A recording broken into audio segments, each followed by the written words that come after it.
cutting-edge system cut off by Russia to control warship drone swarm, Russia News, NewsRme. On Tuesday, it was reported by a Kronshtadt representative to the national news agency on the sidelines of Airshow that there is a facility of mounting the latest drone swarm control system which had been bring forth at the Dubai Airshow 2021 by the Russian tech firm Kronshtadt on a warship or an aircraft, creating a collaborative information space for combined armed forces of Russia.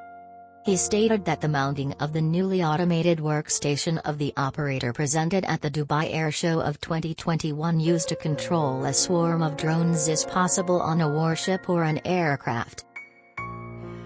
Hence, this opportunity makes it possible to attach the equipment to the shipborne and airborne carriers and practice control of drone groups for the interest of combined armed forces of Russia. He added that through this novel technology, it is possible to create network-centric systems for operations regarding combats or wars.